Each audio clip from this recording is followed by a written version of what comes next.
الحمد لله وكفى وسلام على عباده الذين اصطفى اما بعد فاعوذ بالله من الشیطان الرجیم بسم الله الرحمن الرحیم. منګه د زمری او داغه زنګلی زناورو قصه دې ځای پورې را رسولې وه.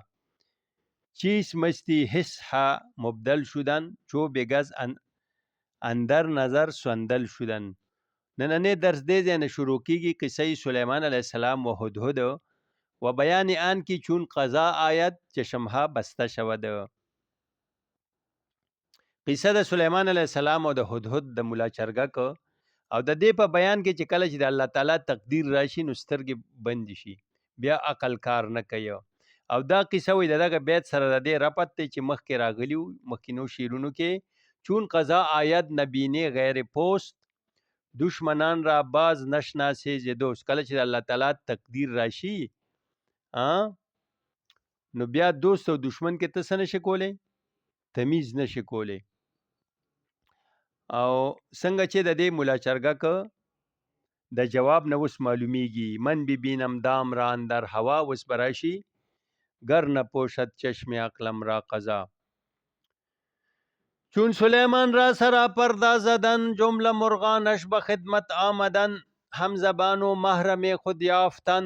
پیش او یک یک بجان بشتافتن. جمله مرغان ترک کرده جیک جیک با سلیمان گشت افصح من نخیک هم زبانی خیشی او پیوندی است مرد با نامحرمان چون بندی است. ای بسا هندو و ترک هم زبان ای بسا دو ترک چون بیگانگان پس زبان محرمی خود دیگر است هم دلی از هم زبانی بهتر است غیر نطق و غیر ایما و سجل 100,000 ترجمان خیزد ز دل. چون سلیمان را سره اوس بل مثال ورکیو وی کله چې سلیمان علیه السلام را سرا پرده زدن غټه خیمه ورته واله دربار تیار شو جمله مرغانش به خدمت آمدن ټول مرغان د په خدمت کې حاضر شو چونکه حضرت سلیمان علیه السلام په جن و انس او مرغانو حیواناتو باندې حکومت او داوی په جبم پوی د الله تعالی په پوی کړو. نو کله چې سلیمان علیه السلام غټه خیمه واله شو په یو مقام کې او ټول مرغان هم د خدمت کې حاضر شو اډه روشو چې ټول دی حاضر شي هم زبانو محرم خود یافتن. د مرغانو دا حضرت سلیمان علیه السلام هم زبان دی چې دی په جبو په هم زبان دی هم جبه دی او دا غیو محرم دی خپل محرمي ومندلو پیش وو یک یک بجان بشتافتن. د سلیمان علیه السلام مخ ته یو یو د زړه نه بشتافتن ور روزغلیدل ور منډې کړې. جمله مرغان ترک کرده جیک جیک ټولو مرغانو دا جیک جیک د مرغو چې کم خپل وای چیو چیو منغوایو دا پرې خو ده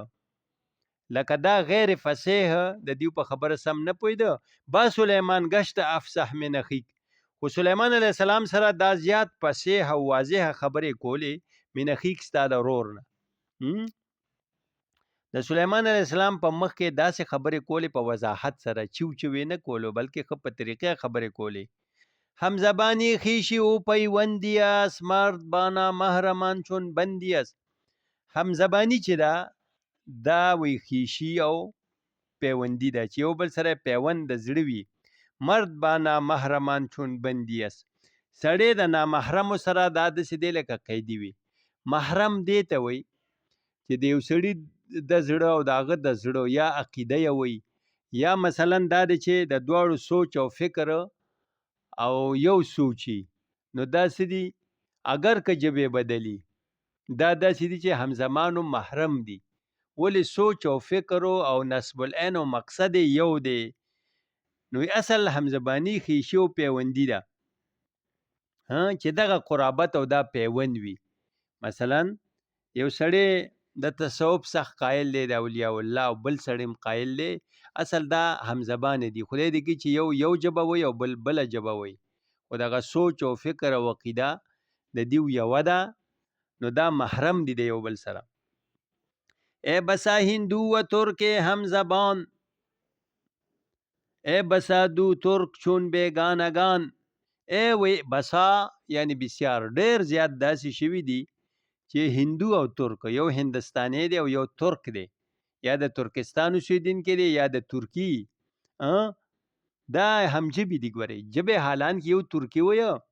او بل هندي ژبه وایه، خو دا محرم دی یو بل سره د عقیدې په بنیاد، یو بل سره محبت دی. ای بسا دو ترک چون بیگانگان، ای ډیر داسې شوي دي چې دوه ترکان دي، مثال دواړه ترکی ژبه وایي، ژبه یوه ده خو لکه د پردو دي، نامحرمه دي، یو بل سره مینه محبت نشته، یو بل سره نابلده دي. پس زبان محرمی خود دیگر است، هم دلی از هم زبانی بهتر است. دا ګوره بهترین راسته اشاره کوي. پس ژبه د محرم والی دا بل شی دی، او همدلی د هم زبانه نه بهتر دی، چې د دو کسانو زړونه یوي، یو محبوبي یو معشوقي. ٹھیک شو؟ دا همدلی د هم زبانه نه داسې دی، دا بهتر دی چې ژبه وي، ژبه دی بدلی، خو یو دوه کسان دی همدلی، د دې زړونه دی یوي، د دواړو دی یو محبوب وي، یا یو سوچ وي، یا یو نصب العین و مقصدی، نو دا به یو بل ته نږدې، دا محرم دی. غیر نطق و غیره معو سجل، 100,000 ترجمان خیزد ز دل. وی بغیر د خبرونه او بغیر د اشاره او د سجل د کتابت لیکلونه، 100,000 ترجمان خیزد ز دل، په لکونو ترجمانان د زړه نه سکیږي پیدا کیږي، په خپله د یو بل په دغه پوهیږي، د زړه نه زړه ته لار وي.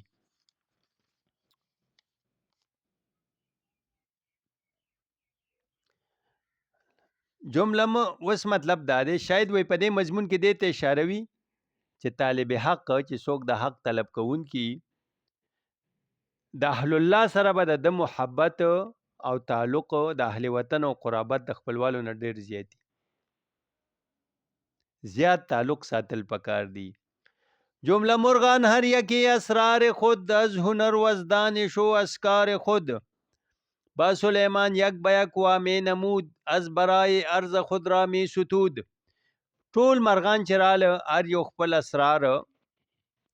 خپل رازونه چې چا سره کم هنر او علم او عقل او خپل کار دی، سلیمان علیه السلام ته وړاندې کول چې دا استخدام شي. با سلیمان یک به یک وامی نمود، حضرت سلیمان علیه السلام سره یو په یو ظاهره کول، ښکاره کول. از برای عرض خود را می ستود، اما د خپل عرضې دپاره، پیشنهاد او نمایش دپاره می ستود، د ځان تعریف بیا کولو، صفت بیا کولو. ستودن ستایش او تعریف ته وایي. خو لیکن د چې د خپل هر چا خپل هنر او کمال ښکاره کولو، دا د څه دپاره ښکاره کولو؟ دا د دې دپاره از تکبر نه، د تکبر د وجې نه، واز هستی ښیښ او خپلې هستۍ د وجې نه چې ځان وښیي. بهر آن تا را دهد او را به پیش، خو د دې دپاره چې تا ره دهد چې لاره ورکړي دغه مرغه ته خپل ځان ته، خپل دربار کې په خپل خدمت کې قبول کی. وی منت منه که خدمت سلطان همه کنم، منت زو بیدار که به خدمت بداشتت. وی ته د پادشاه نوکری کې نو دا پاګه احسان مګ د چې ستا خدمت کوم، داغه احسان ومنه چې ته په خدمت مقرر کې. داسې د مرغانو فخر کولو چې منګه سلیمان علیه السلام ځان سره په خدمت کې والی. وس یو مثال ورکوي، چون بیا بد بنده را خواجه عرض دارد از هنر دی باچه. دا داسې چې ویل شي نو خبي، چون بی باید بنده را خواجه عرض دارد از هنر دی باچه. هر کله چې یو بنده او غلام لرا یو خواجه پکار وي، یو نیک، مثلا یو غلام دی، یو نیک دی، هغه ډېر خوش اخلاقه دی، ښه سړی دی، نیک دی او دی غواړي، نو عرض دارد از هنر دی باچه. دی د هنر نه دته یو دیباچه څوکي وړاندې کی، یو مقدمه ورته کیدي، ولې چې ما واخلي. لکه دغه هنر اجمالی حالت داغه په وړاندې پیش کی او خپل صفت لګو کی چې دا نیک ماوالی. چون که دارد از خریداری اشننگ، خود کند بیمار و کر و شل و لنگ. وس یو بل مالک دی هغه داغه د خریدارۍ نه ننګ محسوسوي، عار محسوسوي، هغه ظالم دی، بیکاره سړی دی،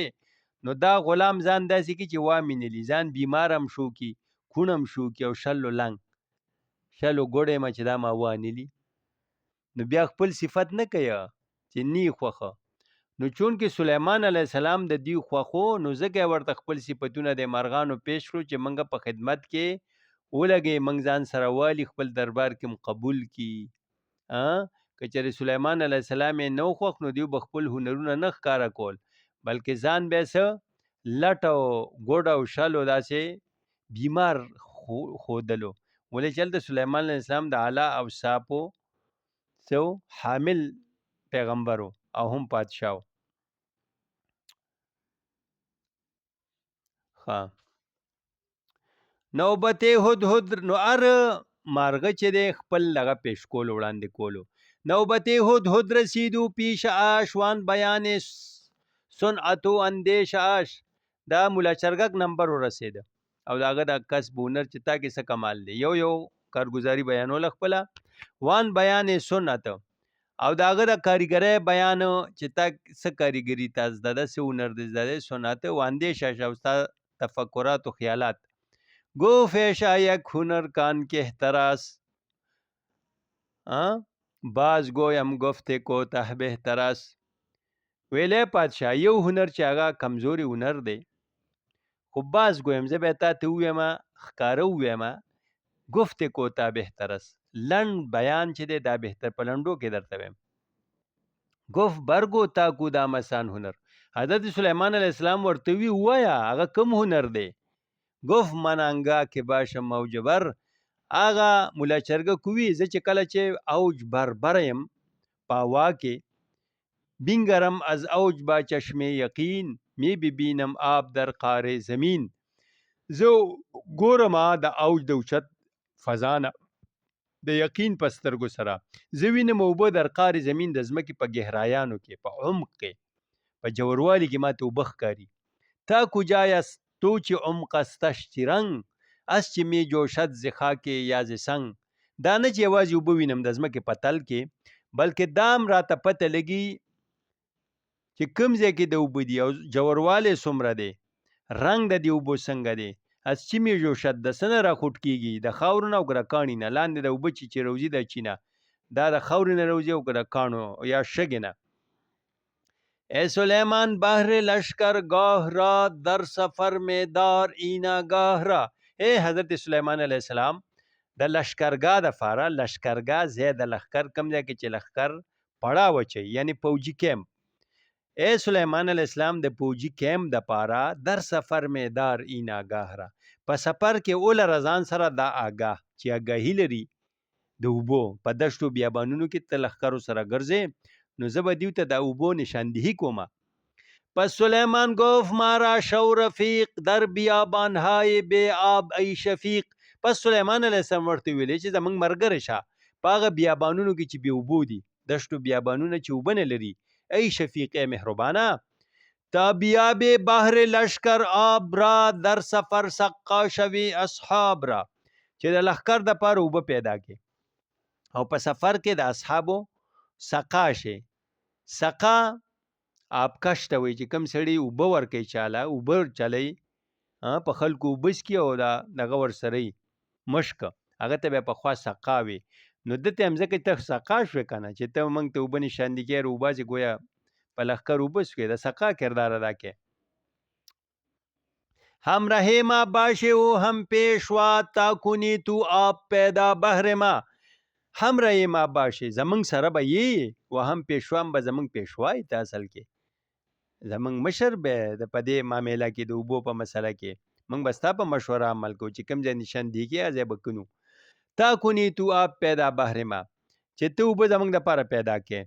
باش همراه من اندر روز و شب تا نبیند از آتش لشکر تعب زمونږ سره باش اوسه همراه من زما سره شپه ورځ کې چې ونه ویني د تندې نه لښکر تعب تکلیف چې ته موږ سره اوبه به پیدا کوو مطلب موږ ته به د اوبو مشکلات نه وي بعد از آن هدهد بدو همراه بود زان کې از آب نهان آگاه بود بعد از آن د دې خبرونه وروستو هدهد مولا چرګک بدو همراه بود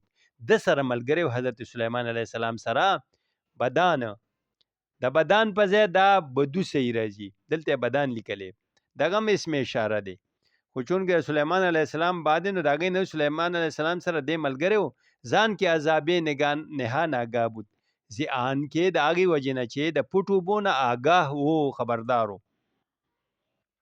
تانه زدن زاغ در دعوی هدهد تانه کول د کارغه په دعوه د هدهد تانه د چا عیب ویل او یا تانه څوک په یو خبره خپه کول دی ته تانه وایي یو قسم پیغور او عیب جویي چا کې لټولو چې هغه پې خپه شي یا هغه ملامتولو اوس په دې مجلس کې کارغه مو نو د په ملا چرګه کې اعتراض وکړو په دې کې نکته چینی وکړه نو سی ووی زاغ چون بشنود آمد از حسد با سلیمان گفت کوکش گفت و بد کارغه چې واورېدل دا خبره او راغې د حسد نه نو سلیمان علیه السلام ته ویل چې دا خو غلط ویله او نه مناسبه خبره وکړه بده خبره وکړه از ادب نبوت به پیش شه مقال خاص خود لاپی دروغی نو محال وای د ادب نه ندی پکاره د پادشاه په مخ کې اول خو خبرې کول ندی پکار خاص خود لاپی دروغی نو محال خاص کر هغه دروغ لاپی او محال ناممکنه خبره دا خو بالکل نه پکار دا داسې خبره کوي چې ناممکنه ده گر مرو را این نظر بودی مدام چون ندیدی زیر مشت خاک دام وی که دا نظر همیشه وی چې د ځمکې په تل کې دا مولا چرګه کوبو ویني نو وی دا یو موټ خاورې لاندې دا دام ولې نه ویني اکثر دا مرغانو ته دامونه ږدي نو په هغې خاوره چې الله مې لږې لږې ښکاري اکثر دی په پنجه یا خاوره کوي نو ګیر شي پکې وی دا ولې نه ویني نو معلومیږي دا چې په خوا زمانو کې مولا چرګان به خاص مقاصدو له خلکو ښکار کولو نیول بیا په لمو کې نو کارغه پیدا اعتراض وکړو چون گرفتار آمده در دام او چون قفس اندر شده ناکام او ده څنګه به گرفتار په دام کې هغه او څنګه به ده ناکامېدو او پنجرې ته به ده داخلېدو ناکامه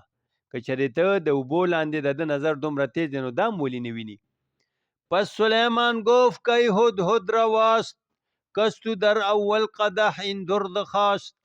سلیمان علیه السلام ورته ویلې چې مولا چرګه کا دا جایز دی ته چې سوی چې په اوله پیاله کې تا خیری رووتو خټه رووته کله چې په خوا خلکو باندې شراب سکله نو د لوښي په ویښ کې به یو قسم هغه ټینګ شراب یا خټه شان هغه ګن به ویښته پاتې شو نو دا چې به خلکو ته پیالو کې اچولو مثلا جګړه په اخري پیاله کې به سره وته دغه ګن خیری به راغی نو سلیمان علیه السلام ورته ویل چې تا د خبرو په اول کې دروغ وې لکه څنګه چې سړی شراب بچي هغه درد په اول کې رووته په اول کې تا دومره دروغ وې آیا دا جایز دی مناسب نه دی یعنی تا په اول کې دا دروغ وې چون نمای مست خیشه خورده دوغ پیش من لافی زنی انگه دروغ وی ته څنګه ځان مست او نشه ښکاره کې هغه کسه چې تا شملي څکلي دي په شملو څوک نه نشه کېږي دوغ شملو ته وایي چې مسته وشربي او کوچ ته ټول کې او دغه پاتې دی ته څه وایي شملې وایي دوغ یا بعضې خلک ورته تروې وایي پیش من لافې زنې انګا دروغ زما په مخ کې لافې مولي داسې اوچته دعوه کوي چې زه د اسمان نه ځمکې تل کې اوبه وینم او دا هم وینم چې یاره دا خوږې دي سپینې دي د کاڼي نه راوچتېږي د شګو نه د هر څه ماته پته لګي دومره لوی لاف او بیا دروغ جواب گفتن هدهد تانه زاغ را جواب ورکول د مولا چرګه کو د کارغه پیغور او اعتراض لره گفت ای شب برمنی حور و گدا قول دشمن مشنو از بهر خدا مولا چرګک حضرت سلیمان علیه السلام ته وی گفت وی ایشا ای پادشاه پما حور و گدا حور بربند او فقیر ته وی حور یعنی مراد دلته کې بے سر سامان چې ډېر غریب او فقیر ما او بربند می سم راسنشتا گدا او ملنګ ما فقیر ما قول دشمن مشنو از بهر خدا ده خو یې د جو سزا رانه کې حضرت سلیمان خو دروغ وی جیل ته می وانه چي نو زما زه به سر سامان ما حور بربندې ما او ملنګ ما فقیر ما د دې دشمن دا زما دشمن دی د خدای لپاره د خبره ممنه گر نباش دین که دعوا می کنم من نهادم سر به برین گردنم که چېرې نه وي دا چې زه دعوه کومه ما درته سریخې دی بیبر این گردنم دا سټ مې بیبر بریدن پرې کولو ته وي دا سټ مې پرې کا من نهادم سر بیبر این گردنم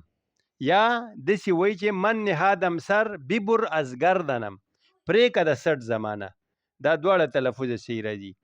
یا خدا چې من نهادم سر ببرین گردم ما سر کې خود او کټ کا دا سټ زما او یا دا من نهادم سر ما سر کې خود ببر از گردنم پرې کا د سټ زمان یعنی حلال مې کا زه چې کومه دعوه کوم زه درته ثابتوم او هغه واوره زاخ کو حکم خدا را منکر است گر هزاران عقل دارد کافر است کارغه چې د حکم خدای نه منکر دی د خدای تقدیر مشیت نه مني که ډېر عقل هم لري د عقل نه کار لري دی کافر دی دې کې هم غټ راز ضرورت صرف عقل کار نه کوي در تو تا کافی بود از کافران جای گند و شهوتی چون کافران ګوره کافران اول کې دا یو معنی ورکوي مراد د کفار دي او د دویم کې کافران ران ورون ته وي او کاف چوندې ته وي یعنی پتا کې که یو کاف هم وي د کافرانو نه کافر څو ټکي دی او یو دا کاف نه دی یو حصہ یو شمه لږ غونتې لږ حصہ د کافرانو خصوصیات درکې مثلا عقیده کې ته تقدیر نه منکرېږي جای گند و شهوت ته به زیاده گند او د شهوت وي لکه کاف د رونه کاف نه مراد دلته څه شی دی کاف چاک د ورونو مراد د کافران نه څه دی فرج دی شرمګاه دی ته زیاده گند و شهوت لکه فرج کافران نه مراد د ورون کاف د ورون چاون دی مراد ته فرج دی یعنی که لږی سم د کافری ولی چې د تقدیر نه دلته منکر شو دا نمنی ایمان په تقدیر چې بعضې وخت کې داسې کله چې د الله تعالی فیصله او تقدیر راشي د چا مرګ راشي نو د عقل زایل شي د عقل سترګې بند شي من ببینم دام را در هوا گر نپوشد چشم عقلم را قضا زه وینم دام په هوا کې کچره زما د عقل سترګې تقدیر پټی نه کی ما ته دامونه هر څه ښکاري خو کله اله زه ګیرېږم چې تقدیر د الهي راشي او زما سترګې بندې کی الله تعالی قضا چې راشي عقل بیا کار نه کوي نو کله چې تقدیر راشي زه نه وینم زه هر وخت دام وینم چون قضا آید شود دانش بخواب محسیه گردد بگیرد آفتاب چون قضا آید کله چې قضا د الله تعالی مشیت الهي راشي فیصله د الله راشي نو عقل بیا ودشي عقل کار نه کوي از محسیه گردد سپوږمۍ هم توره شي خسوف واقع شي بگیرد آفتاب آفتاب هم ونیسي رڼا تې ونیسي یعنی کسوف واقع شي دا خو سپوږمۍ نه څوک منکر دي رڼا کوي د انور نه څوک مخ چې الله تعالی فیصله راشي نو دا بیا بی نور شي داسې زما عقل هم بیا کار نه کوي از قضا این تابیا کای نادر است از قضادان کو قضا را منکر است از قضا د قضای الهی نه دا تابیا اصل کې سامان برابرول او لخر خیسته کول او ټیک کول دې ته تابیا وي تابیا فوج سر و سامان برابره او تیاری جنگ د پاره خو د تقدیر الهی نه دا تابیا کله ناشنا ده تقدیر الهی داسې کارونه کوي دا ترتیبات نیسی اس قضا دان دا چې زه په دام کې ګیرې کم دا د تقدیر وګڼه کو قضا را منکر است چې دغه کارغه د تقدیر نه منکر دی نو گویا کې چې دا ډېر ښکلی مثال ورکړ دا درس دلته ختمو نور به انشاءالله په راتلونکي درس کې ویلی شي بقیه قصه